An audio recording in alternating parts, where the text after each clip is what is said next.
तो वहीं आगरा में यमुना के घटते जलस्तर पर हमारे संवाददाता ने कैलाश घाट का जायजा लिया और लोगों से घटते जलस्तर और सूखती यमुना पर चर्चा की। देखिए हमारी एक खास रिपोर्ट।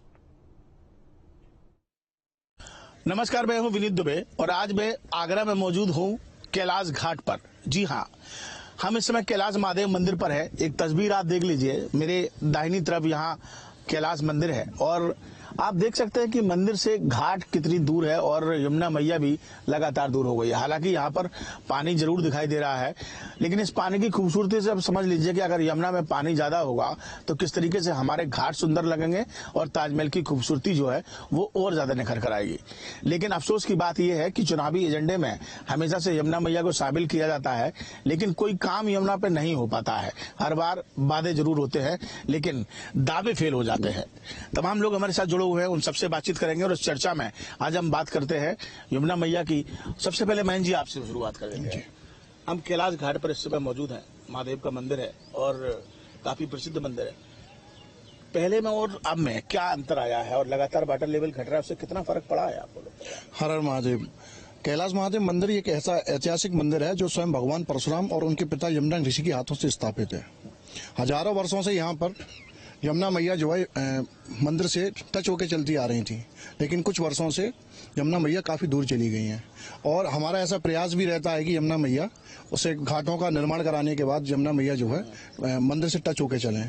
और हमारे पूर्वज बताते हैं कि यमुना मैया प्रति वर्ष जो है भगवान शिव के चरण स्पर्श करके जाती थी, लेकिन कई वर्षों से देखा जा रहा है, करीब 5 से 6 वर्षों से, कि यमुना मैया तो आती हैं लेकिन पानी जो है स्तर रहता है और चली जाती है। आप बताएंगे कि कितना परिवर्तन देखने को मिल रहा है आपने, और किसी ने कुछ काम किया या सिर्फ वादे रहते हैं? देखिए, कही सुनी बहुत सी बातें जाती हैं, लेकिन जो धरातल पर काम होना चाहिए वो वास्तविकता में नजर नहीं आता कहीं पर भी।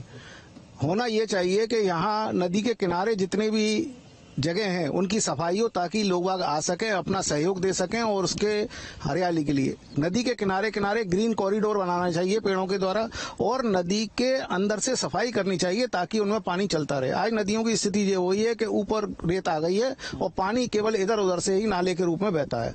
सरकार किस ओर कदम बढ़ा रही है? क्या सरकार को ये सब चीजें नहीं दिखाई देती है? हमेशा वैसे नमामि गंगे की बात तो करते हैं, शुद्ध पानी की भी बातचीत हो रही है। स्वतंत्र भारत होने के बाद, भारत के स्वतंत्र होने के बाद भगीरथी प्रयास की आवश्यकता थी, लेकिन तत्कालीन सरकारों ने इस पर ध्यान नहीं दिया और परिणाम स्वरूप हमारे जो नदियां थी वो गंदी होती गई। नाले पूरी तरह से जमुना जी में हो या गंगा जी में हो बहते रहे, और एक समय ऐसा आया जब नदियों में प्रदूषण इस स्तर तक बढ़ गया कि हम उनके जल का आचमन भी नहीं कर सकते थे। और वृक्षारोपण के नाम पर ऐसे पेड़ लगाए गए जो जमीन से जलस्तर कम करते हैं, जैसे यूकेलिप्टस है, कीकर है। ये ऐसे वृक्ष हैं जो जमीन के जलस्तर को कम करते हैं, सोखते हैं, जबकि अवस्था थी यहाँ बरगद, पीपल और इस तरह के वृक्ष लगाना जिससे जलस्तर जमीन का बढ़ सके। परिणाम ये हुआ कि दिन पर दिन जलस्तर घटता गया और नदियां प्रदूषित होती गईं। सर, मैं क्षमा चाहूंगा, अगर आप मोदी जी के गुणगान करने के लिए बैठेंगे तो काफी समय चला जाएगा, लेकिन मुझे एक बात जरूर याद है कि नितिन गडकरी जी यहाँ पर आए थे, 14 की बात है। उन्होंने ये कहा था कि यहाँ पर पानी के जहाज चलाए जाएंगे इसमें, लेकिन मुझे नहीं लग रहा कि यहाँ नाव भी ठीक से चल सकती है।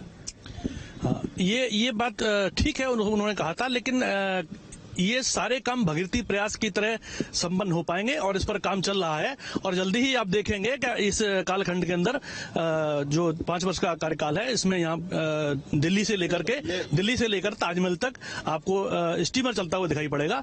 ये मैं विश्वास से कह सकता हूँ और सरकार इस पर बहुत तेजी से काम कर रही है। आप ये ले लीजिए माइक और बताइए जरा हमको कि किस तरीके से गर्मी का आलम क्या, और जब यमुना में पानी नहीं होगा तो जाहिर सी बात है कि शहरवासियों के कंठ तो सूखेंगे।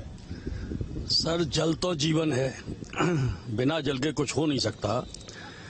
हर बार वायदे बहुत कर दिए जाते हैं, तो जब तक नदी की डीसिल्टिंग नहीं होगी, तालाबों की डीसिल्टिंग नहीं होगी, जल हर बार आता है, बाढ़ इतनी आती है कि सड़कों तक पानी पहुंच जाता है। अगर समय रहते इसकी डीसिल्टिंग कर दी जाए तो जल यहाँ रुकेगा और वाटर लेवल ठीक होगा। बहुत ज्यादा इस काम को करने की जरूरत है। देखिए, जल गुरु भी हमारे साथ मौजूद हैं, जिनको लगातार पानी के लिए तमाम काम कर रहे हैं, तमाम प्रदर्शन भी किए और तमाम बार आवाज भी उन्होंने उठाई। हम उन्हीं से जान लेते हैं कि कितना अंतर वो देखते हैं अपनी यमुना मैया में पहले से और अब में। मैं सिर्फ इतना सा कह सकता हूँ कि हमारे यहाँ कई बार बैराज का शिलान्यास हुए, कभी डाउन स्ट्रीम कभी अप स्ट्रीम। ये राजनीतिक लड़ाई में हमारा आगरा, हमारी यमुना नदी की बर्बादी हो गई। आज की स्थिति ये है कि हम यमुना का आचमन भी नहीं कर सकते, इतना गंदा और विषैला जल हो चुका है। मतलब क्या कहेंगे आप, बताइए जरा।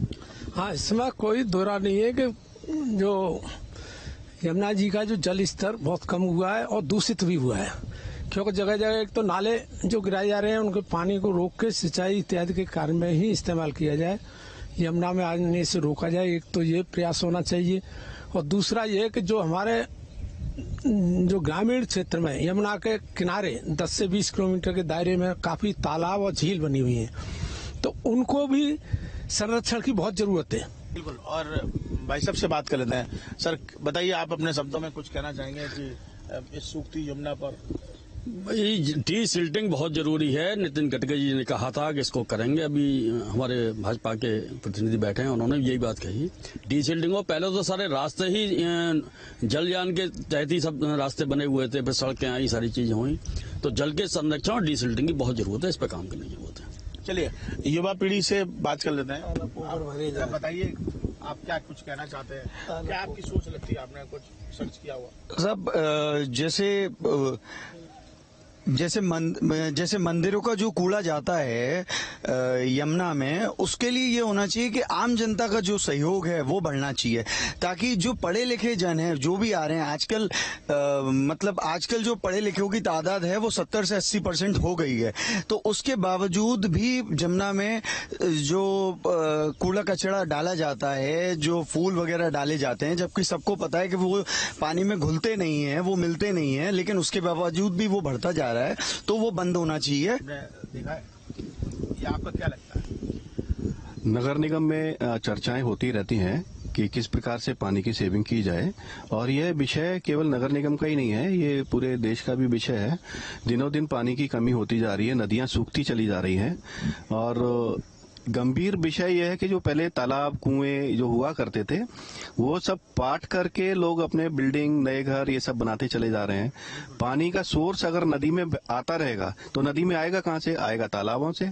तालाब ही अगर पट जाएंगे, लोग उसमें इंक्रोचमेंट कर लेंगे, तो नदी में पानी जो फिल्टर होकर के धरती से आता था वो धीमे धीमे बंद होगा। यमुना मैया के बारे में क्या कहेंगे? थोड़ा सा अगर आपको कोई एक आध दो। यमुना मैया तो दिल्ली से पहले ही हथनी कुंड पर रोक दी गई है, और लगभग 100 किलोमीटर का ऐसा एरिया है जो बिल्कुल सूखा हुआ है। यहाँ जो जल आपको दिखाई दे रहा है वो केवल दिल्ली का सीवेज या बीच के रास्ते का सीवेज है। यदि गोकुल बैराज नहीं बना होता तो निश्चित रूप से ये जो पानी आज हमको दिखाई दे रहा है वो भी पानी नहीं होता। ये पानी का स्तर कई बार बढ़ाने के लिए सर्वे हुआ, और 2 फुट पानी बढ़ाने के लिए 6 महीने सर्वे किया जाता है, तब जाकर वो उस पर निर्णय हो पाता है। अच्छी बात कही। देखिए, सभी लोग, हम लगातार चर्चा यहाँ पर यमुना मैया पर कर रहे हैं कि किस तरीके से यमुना माँ सूखती जा रही है। अपने इस रूप को देखकर वो आंसू बहाती नजर आती है, लेकिन कहीं ना कहीं प्रयास सबको करने पड़ेंगे। तमाम लोगों से बातचीत हुई, यहाँ जनता की भी जिम्मेदारी बनती है, यहाँ सरकार की भी जिम्मेदारी बनती है, यहाँ संस्थाओं की भी जिम्मेदारी बनती है कि वो पेड़ पौधे लगाएं, और तमाम ऐसे काम छोटे छोटे, जैसे पार्षद जी ने कहा कि छोटे छोटे कटोरे, गड्ढे बना देने चाहिए जिसमें कि जल संचय किया जा सके। तो तमाम ऐसे प्रयास करेंगे तभी हम यमुना को दोबारा उसका रूप दे सकते हैं, दोबारा उस तस्वीर में ला सकते हैं। तो प्रयास सबको करने होंगे। और अगर आप यमुना मैया की आचमन करना चाहते हैं, यमुना मैया को कल रूप में देखना चाहते हैं, और आगरा जैसे शहर को अगर ताजमहल की खूबसूरती यमुना से उसकी है, अगर उसको देखना चाहते हैं, तो आप हम सबको मिलकर यमुना को बचाने के लिए कोई ना कोई प्रयास जरूर करना चाहिए। वीडियो जर्नलिस्ट मनोज के साथ आगरा से विनीत दुबे, न्यूज उत्तर प्रदेश।